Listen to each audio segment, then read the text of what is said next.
Assalamualaikum warahmatullahi wabarakatuh. Bismillahirrahmanirrahim. Alhamdulillahirabbil alamin wa bihi nasta'in ala umuri dunya waddin wa salatu wassalamu ala asyrafil anbiya wal mursalin wa ala alihi wa sahbihi wa man sara ala nahjihi bi ihsanin ila yaumil wa ba'd. Hadirin Allah muliakan, alhamdulillah kita panjatkan puji dan syukur kita kepada Allah Subhanahu wa taala atas segala nikmat dan karunia yang Allah berikan kepada kita.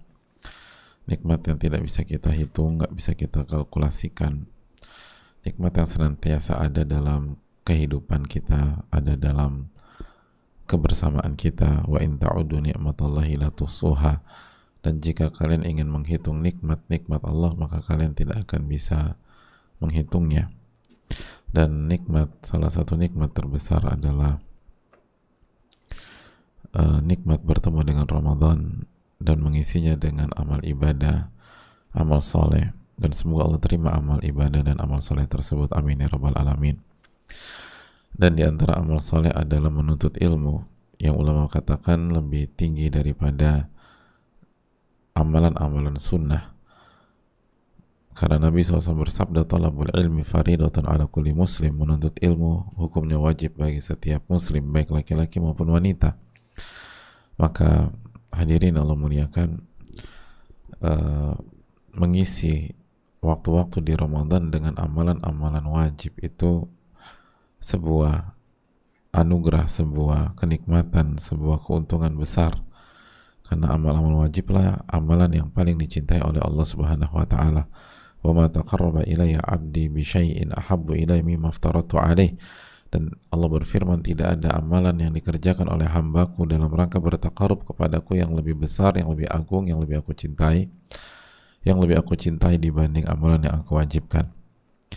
Dan di antara yang diwajibkan adalah menuntut ilmu, mempelajari Al-Quranul Karim dan hadis Nabi SAW untuk memberikan amunisi ketakwaan pada diri kita. Maka semoga kita bisa mendapatkan ilmu yang bermanfaat dan dilindungi dari ilmu yang tidak bermanfaat. Dan salawat dan salam semoga senantiasa tercurahkan kepada Rasulullah alaihi salatu wassalam beserta para keluarga, para sahabat, dan orang-orang yang istiqomah berjalan di bawah naungan sunnah beliau sampai hari kiamat kelak. Hadirin Allah muliakan, kembali bersama Al-Imam Yahya bin Sharaf bin Murri Abu Zakaria, atau yang biasa dikenal dengan nama Al-Imam An-Nawawi, dalam kitab Riyadhus Shalihinnya. Dan kita sedang membahas hadis yang sangat luar biasa, hadis yang sangat mind blowing, hadis yang singkat namun syarat akan makna, hadis yang menjelaskan kepada kita bagaimana cara melihat, bagaimana cara memandang, baik melihat kehidupan atau melihat orang lain. Karena Nabi kita SAW dalam hadis Abu Hurairah mengatakan, rubba ash'atha akbara madufu'in bil abwabi law aqsama 'ala Allahi la abarrah. Betapa banyak orang yang rambutnya berantakan, tubuhnya penuh dengan debu, dan ditolak kalau mengetuk pintu rumah seseorang. Tapi kalau sekali bersumpah, sekali berdoa, diijabah sama Allah, diijabah oleh Allah Subhanahu wa ta'ala, dikabulkan oleh Allah Subhanahu wa ta'ala. Ditolak di depan pintu rumah manusia, tapi diterima ketika mengadahkan tangan ke atas. Oleh karena itu jangan pernah meremehkan seorang pun, apalagi punya ciri-ciri seperti ini. Ciri-ciri sangat spesifik. Ash'atha akbar madfu'in bil abwab, yang secara penampilan gak meyakinkan, secara sosial nggak dilirik, nggak dipandang, bahkan ditolak kalau datang. Tapi sekali bersumpah, sekali berdoa, diijabah sama Allah Subhanahu wa ta'ala. Hadirin sekalian, ada pelajaran penting yang kita dapatkan dalam kitab Fathul Bari karya Al-Hafidh Ibnu Hajar Al-Asqalani, salah satu ulama mazhab Syafi'i. Beliau mengatakan, dalam kitab beliau dinyatakan begini, hadirin, indallahi udhama rufa'a, di sisi Allah itu, atau udhama rufa'ud darajat, Di sisi Allah itu ada orang-orang yang mulia, orang-orang yang agung, orang-orang yang tinggi secara derajat. Jadi di sisi Allah itu ada orang-orang yang mulia, orang-orang yang tinggi, orang-orang yang agung dari sisi derajat.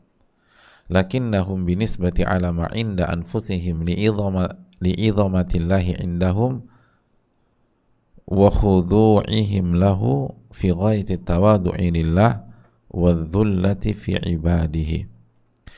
Jadi Allah tuh memiliki hamba-hamba yang begitu spesial, begitu tinggi, begitu agung derajatnya di sisinya. Namun karena agungnya Allah Subhanahu wa taala di dalam diri dan hati mereka. Jadi karena mereka begitu mengagungkan Allah, begitu meninggikan Allah Subhanahu wa taala, begitu membesarkan Allah Subhanahu wa taala. Dan di waktu yang sama karena mereka mengagungkan Allah Jalla wa ala, mereka rendahkan diri mereka serendah-rendahnya. Mereka tunduk kepada Allah Tabaraka wa taala. Mereka tunduk kepada Allah Subhanahu wa taala. Maka kehidupan mereka itu fi ghayati tawadu'i lillah wa dhullati fi ibadihi. Maka kehidupan mereka itu dipenuhi dengan sikap tawadu kepada Allah di level tertinggi dan rendah hati di level tertinggi juga di hadapan hamba-hamba Allah. Gitu. Jadi karena hidup mereka diisi dengan mengagungkan Allah, dengan meninggikan Allah Subhanahu wa taala, dengan memuliakan Allah Subhanahu wa taala, dengan membesarkan Allah Subhanahu wa taala, maka mereka mengecilkan diri mereka, mengkerdilkan diri mereka, menundukkan diri mereka, membuat diri mereka menurut kepada Allah Subhanahu wa taala. Sehingga apa yang terjadi? Dalam keseharian mereka sangat tawadhu kepada Allah. Mereka sangat tawadhu. Tawadhu mereka di level tertinggi.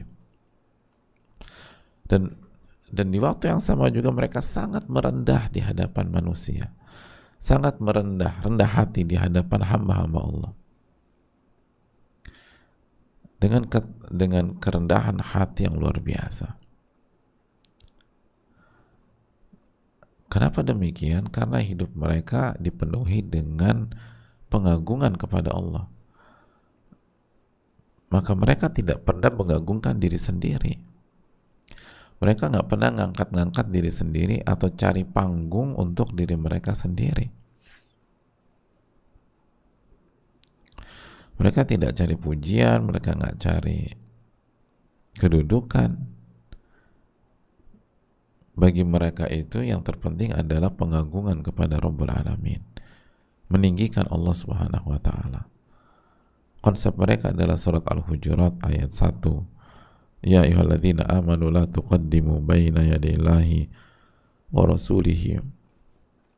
Wahai orang-orang yang beriman, janganlah kalian mengedepankan siapapun, menomorsatukan siapapun di atas Allah dan Rasulnya, termasuk mengedepankan dan menomorsatukan diri mereka sendiri. Maka kalau itu yang tercipta, pola seperti itu yang tercipta, maka yang terjadi adalah fi ghayati tawadhu'i lillah wa dhullati fi ibadihi.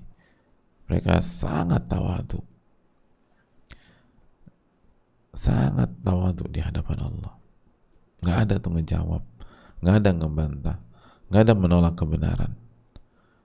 Sikapnya adalah menerima kebenaran, menerima kebenaran, menerima kebenaran, dan rendah hati di hadapan orang. Itu aja. Jadi pola hidupnya, lifestyle-nya adalah menerima kebenaran, rendah hati di hadapan orang, menerima kebenaran, rendah hati di hadapan orang, menerima kebenaran, rendah hati di hadapan orang, menerima kebenaran, rendah hati di hadapan orang, menerima kebenaran dan rendah hati di hadapan orang. Itu poin.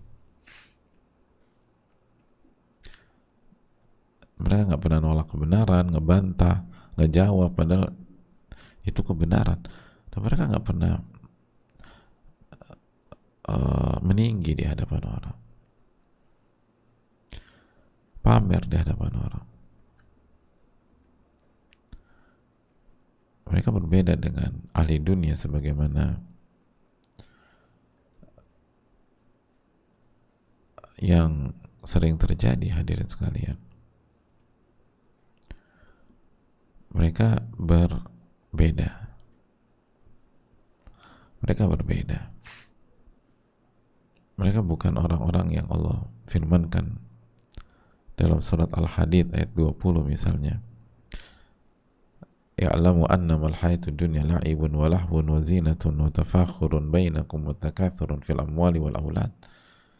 Ketahuilah sesungguhnya dunia itu hanyalah permainan, kesia-siaan, perhiasan, wa tafakhurun bainakum, dan saling berbangga-bangga di antara kalian. Wa takathurun, dan perlombaan banyak-banyakan harta, banyak-banyakan anak. Bukan. Bagi mereka tuh hidup itu tawadu kepada Allah, di hadapan Allah, dan merendahkan hati di hadapan hamba-hamba Allah, itu aja. Mereka nggak tertarik untuk tafakhur, saling berbangga-bangga. Mereka nggak tertarik untuk takathur, saling memperbanyak, saling banyak-banyakan, saling memperbanyak dan keren-kerenan atribut, aksesoris, perhiasan. Mereka nggak tertarik begitu. Mereka hanya tertarik bagaimana tawadhu di hadapan Allah dan rendah hati di hadapan manusia. Kenapa demikian? Karena yang mereka agungkan adalah Allah di hati mereka. Maka otomatis diri mereka kecil, nggak ada tempat. Yang agung kok Allah. Allah Al-Azim yang maha agung. Nggak ada tempat buat keren-kerenan, hebat-hebatan, bangga-banggaan. Itu.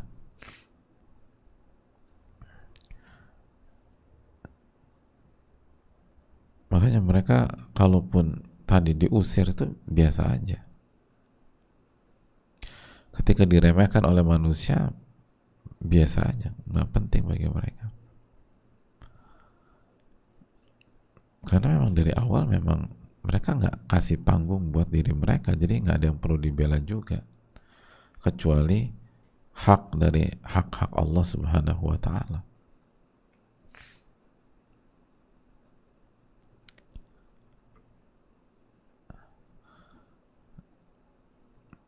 Itu yang perlu kita camkan bersama-sama, dan kita perlatih diri kita.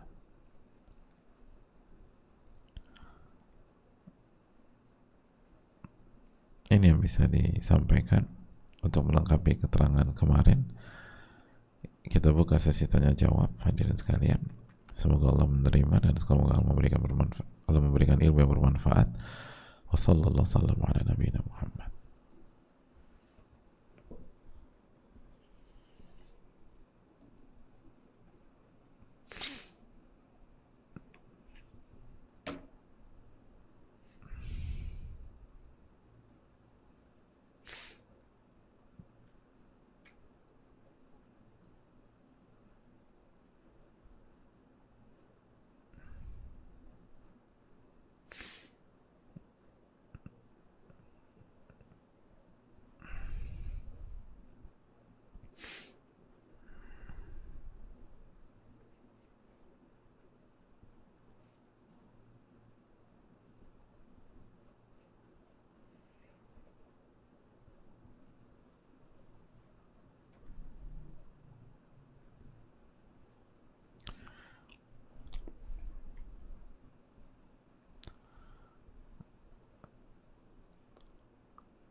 Assalamualaikum warahmatullahi wabarakatuh. Waalaikumsalam warahmatullahi wabarakatuh. Semoga Allah senantiasa memberkahi Al-Imam An-Nawawi rahimahullah dan keluarganya, serta menjaga ustadz, keluarga, juga tim dan seluruh kaum muslimin dimanapun berada. Amin ya rabbal alamin.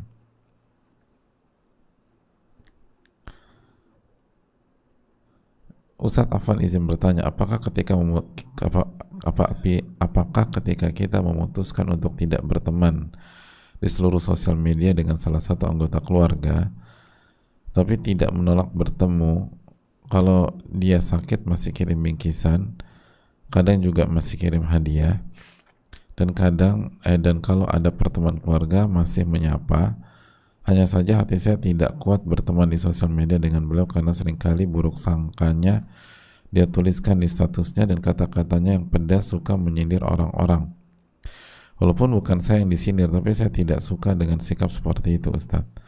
Dan kadang kalau habis ada pertemuan seringkali memposting kekurangan-kekurangan orang lain yang ditemui di statusnya, padahal waktu bertemu baik-baik saja. Apakah termasuk memutus silaturahim jika tidak mau berteman di sosial media?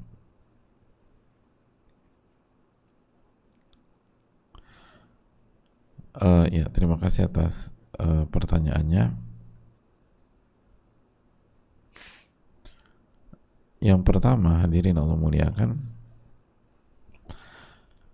kita tahu bahwa menyambung tali silaturahim itu adalah sebuah kewajiban, dan memutuskan tali silaturahim adalah sebuah dosa, bahkan bisa dikategorikan dosa besar, karena Nabi SAW bersabda, la yadkhulul jannata qati', tidak akan masuk surga orang yang memutuskan tali silaturahim, tidak masuk surga.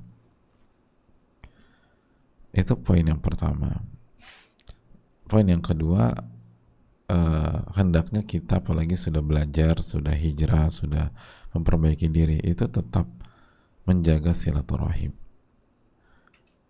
Karena sekali lagi sunnah Nabi SAW itu mensolidkan hubungan, mengeratkan dan membuat persatuan. Makanya orang-orang yang berada di jalan yang benar dinamakan oleh para ulama dengan ahlus sunnah wal jamaah. Ahlus sunnah artinya orang yang senantiasa mengikuti sunnah Nabi SAW wal jamaah, berjamaah. Jadi ini hal penting, dan ulama kita kan senantiasa mengingatkan kita tentang bahaya perpecahan dan seterusnya. Jadi ini yang harus diupayakan. Terus yang ketiga, hadirin, terus bagaimana mengimplementasikan silaturahim? Teknisnya itu gimana sih? Wallahu ta'ala bisawab. Ulama menjelaskan kepada kita bahwa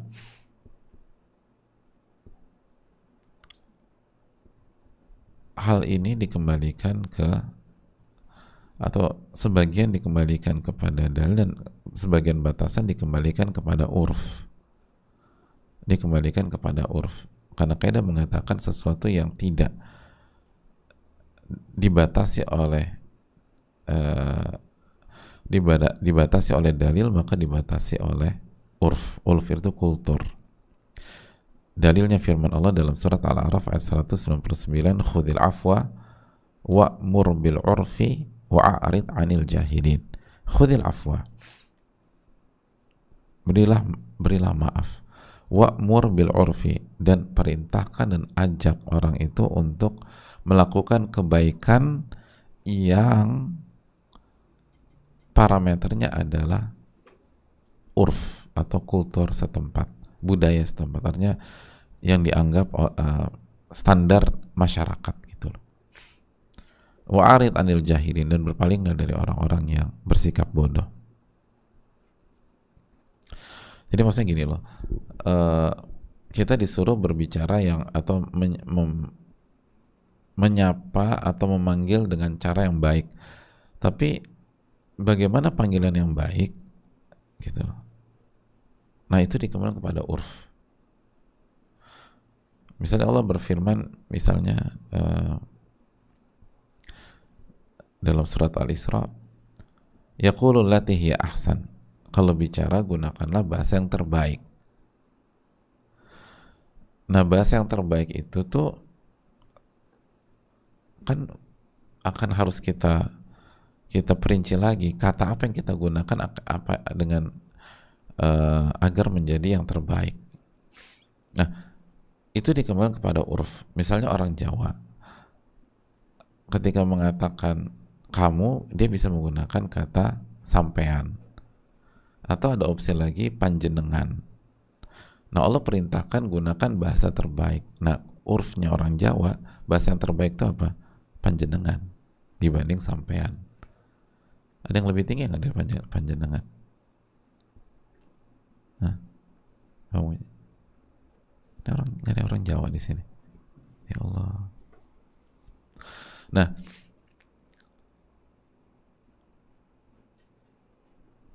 kalau misalnya, makanya di sebagian daerah kalau kita pakai bahasa logo-logo tuh bisa kasar. Tapi kalau bagi orang Betawi, logo tuh biasa apa enggak? Biasa, urf itu masih masuk yang baik. Jadi urf itu tuh diperhatikan. Begitu juga misalnya kita disuruh menyambung tali silaturahim.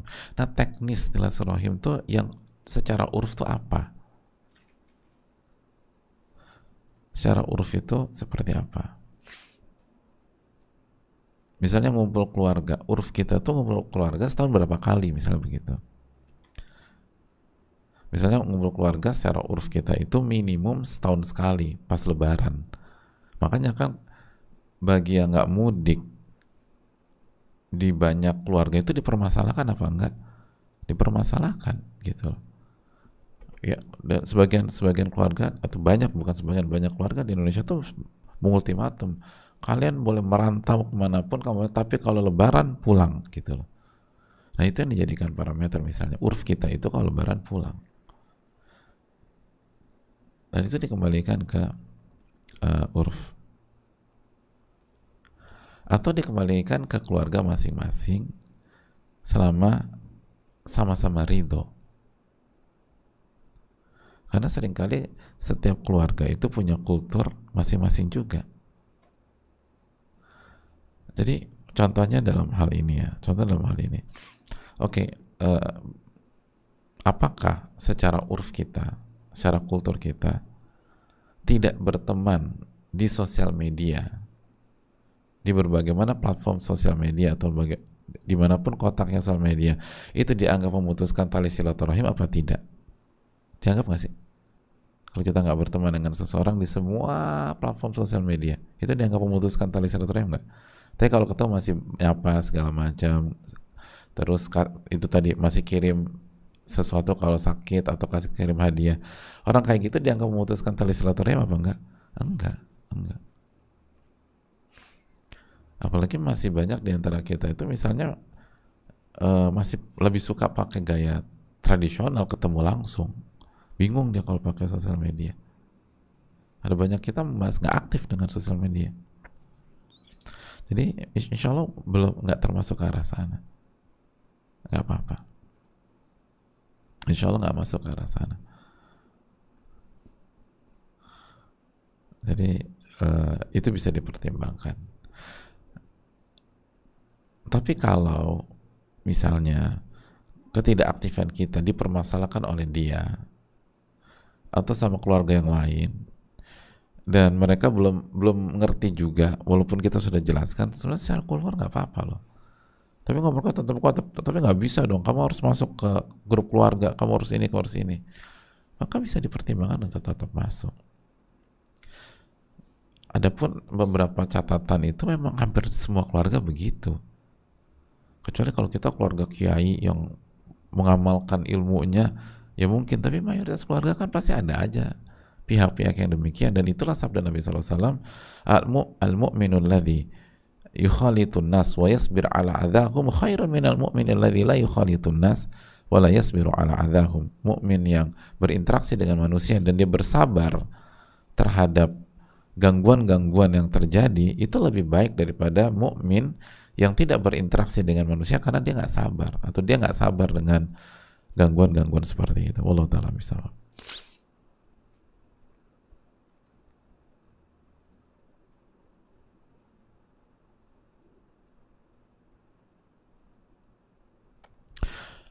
Assalamualaikum warahmatullahi wabarakatuh.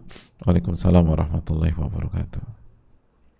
Semoga Allah merahmati Imam Nawawi rahimahullah. Semoga Allah merahmati Ustadz, para ulama, tim kajian, dan seluruh muslim di dunia. Amin ya rabbal alamin. Afwan izin bertanya Ustadz, seringkali saya merasa sedih jika melihat seorang diremehkan atau nggak dianggap oleh orang lain, misalnya anak-anak atau orang tua. Apa yang bisa dan sebaiknya saya lakukan jika seperti itu ya Ustadz? Jazakallahu khair atas penjelasannya, barakallahu fikum. Ya, terima kasih atas pertanyaannya.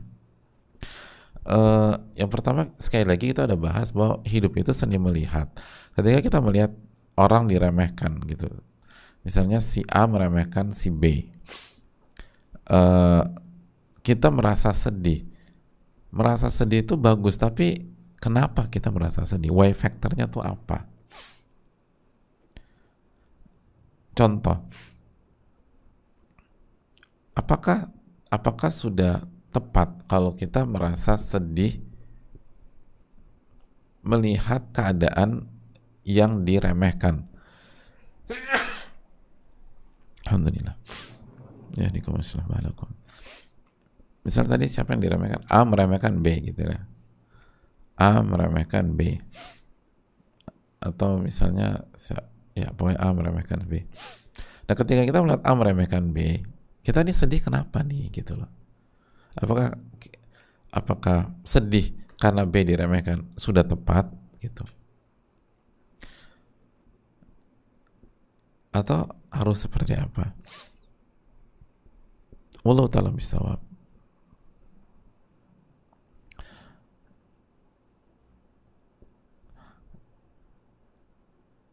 Pada saat A meremehkan B, siapa yang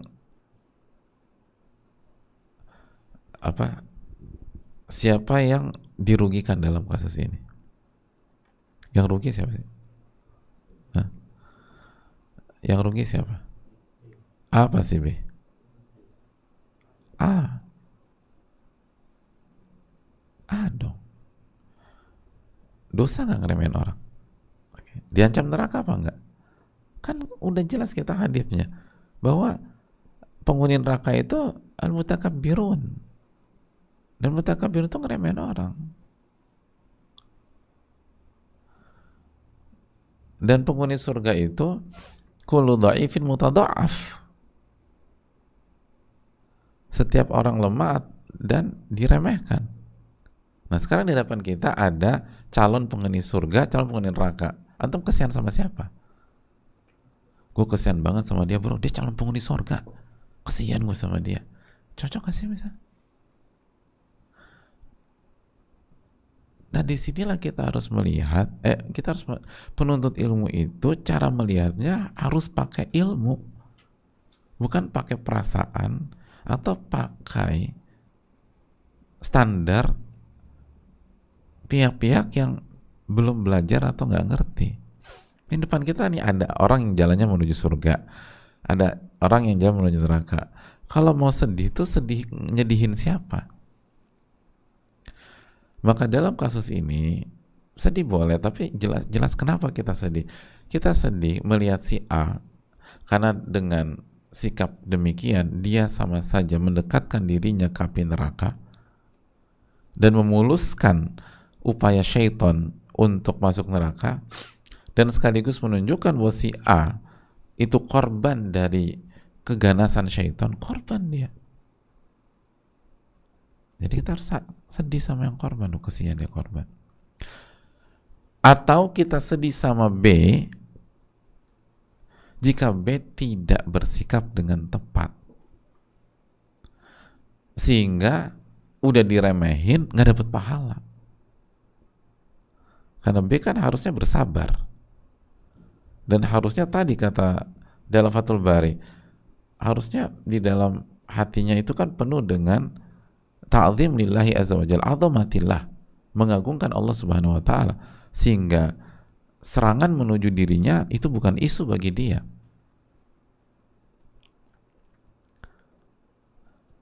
Ketika seseorang berusaha merendahkan dia, dia santai-santai aja. Kenapa? Karena dia merasa emang dirinya rendah. Ya nggak perlu. Ya nggak apa-apa, memang diri saya rendah. Ya nggak sih? Dasar lo orang rendah. Emang mas, emang saya rendah. Kok mas tahu gitu loh? Bisa nggak sih kita kayak gitu?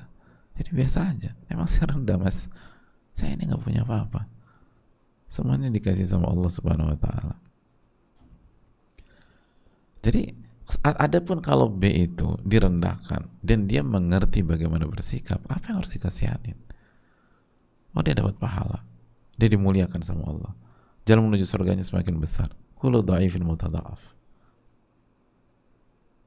Marilah kita melihat sebagaimana ilmu yang diajarkan Imam Nawawi rahimahullah ta'ala.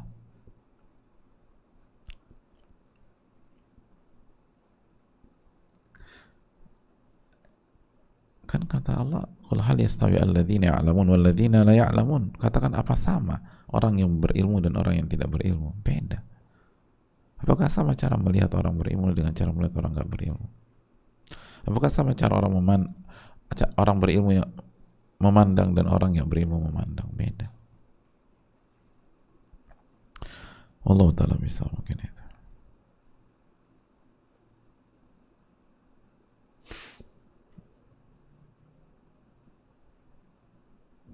Assalamualaikum warahmatullahi wabarakatuh. Waalaikumsalam warahmatullahi wabarakatuh. Assalamualaikum wa iyyakum. Semoga Allah merahmati Imam Nawawi, semua ulama, semoga Allah merahmati Ustadz, keluarga, tim kajian dan seluruh kaum muslimin. Amin ya rabbal alamin wa iyyakum. Afwan, Ustadz ingin bertanya, bagaimana dengan orang yang Allah berikan kelebihan materi, karena kalau dari sisi penampilan tidak lusuh, caranya untuk menjadi penghuni surga, dan caranya agar Allah ijabah doanya dan menjadi mulia di sisi Allah. Barakallahu fikum Ustaz, jazakallahu khairan Ustaz. Terima kasih atas pertanyaannya. Wa iyyakum, jazakallahu khairan atas doanya. Kita udah jelaskan ketika membahas hadis-hadis sebelumnya tentang masakin, tentang du'afa, bahwa yang menjadi inti itu bukan sebatas penampilan fisik atau kelusuhan fisik. Orang yang lusuh, berdebu, rambutnya acak-acakan, kalau kufur kepada Allah, kalau nggak pernah sholat, bahkan kalau sombong, bagaimana dia bisa masuk surga? Kalau dia kufur sama Allah. Ini kan poinnya kan tentang orang-orang atau tentang fenomena yang terjadi di kehidupan, bahwa ada banyak orang-orang yang mulia di sisi Allah karena imannya, bukan karena bajunya, karena imannya, karena ketakwaannya, karena mengagungkan Allahnya. Itu kata tadi kan kita udah bahas Fathul Bari, karena mengagungkan Allahnya, tapi dipandang remeh, dipandang kecil sama masyarakat karena fisiknya, penampilannya, atau ujian kemiskinannya. Itu poinnya. Bukan sebatas kaya atau miskin duniawi, enggak. Karena miskin itu ujian, kaya itu ujian, bukan itu parameternya. Yang menentukan seseorang tuh keterima di PTN atau keterima di sekolah favorit, keterima di Ivy League, itu bukan lembaran ujian, itu jawabannya. Bisa dimengerti nggak? Lembar ujiannya, soal ujiannya atau jawabannya? Hah? Ini lembar ujian saya mulus, nggak ada lecak-lecak, rapi, nih lulus. Mas, udah baca zikir pagi petang belum? Apa hubungannya mas? Apa hubungannya soal ujian bagus itu Anda nggak lulus, atau soal ujiannya kebetulan dikucek-kucek sama pengawasnya, ini nggak lulus ya nih, soal ujian saya tuh lecak dan kumal, berdebu. Nggak ada hubungannya. Yang menentukan adalah jawaban Anda, respon Anda terhadap ujian tersebut.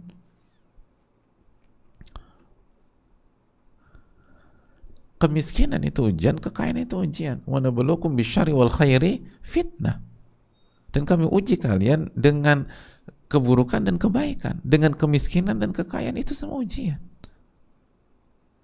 Intinya adalah apakah kita mengagungkan Allah, mentauhidkan Allah, beriman kepada Allah, merendah kepada Allah, khudu', tunduk dan nurut kepada Allah. Itu poinnya. Makanya kita tahu bersama empat umat terbaik Nabi kita Sallallahu Alaihi Wasallam, empat sosok terbaik di umat ini, semuanya penguasa. Abu Bakar As-Siddiq, Umar bin Khattab, Uthman bin Affan, Ali bin Abi Thalib radhiyallahu taala anhum, itu terbaik. Semuanya penguasa. Semuanya penguasa. Bukan orang yang, dan kalau penguasa ya jelas terpandang, dikenal. Gimana khalifah nggak dikenal? Semua populer. Semua megang uang loh, bukan terfitnah dengan uang. Semua megang uang, penguasa. Apalagi khususnya di zaman Umar bin Khattab dan seterusnya. Itu uang tuh datang hadirin. Mereka pegang uang. Tapi kenapa mereka tetap jadi yang terbaik dan mengalahkan jutaan orang miskin? Ya karena ta'zim kepada Allah, pengagungan kepada Allahnya nomor satu. Jadi parameternya bukan miskin atau kaya. Gimana status kita sebagai orang kaya gitu loh. Agungkan Allah. Karena miskin atau kaya itu ujian. Belum menunjukkan apapun. Yang menentukan adalah bagaimana menjawab ujian-ujian tersebut. Kalau kita jawab dengan bukti, bertauhid, beriman, mengagungkan Allah, bergantung kepada Allah, nurut dan tunduk kepada Allah, aman hadirin. Allah ta'ala alam bisawab.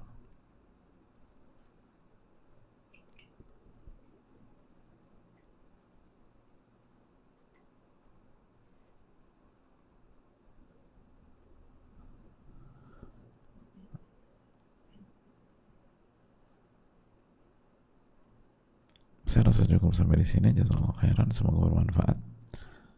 Dan mohon maaf ada banyak pertanyaan tidak terjawab karena kurangnya ilmu, lalu kurangnya waktu. Jazakallahu khairan, semoga Allah memberikan taufik kepada kita dan memberikan ilmu yang bermanfaat bagi kita dan melindungi kita dari ilmu yang tidak bermanfaat. Subhanakallahumma wa bihamdika la ilaha illa anta astaghfiruka wa atubu ilaik. Assalamualaikum warahmatullahi wabarakatuh.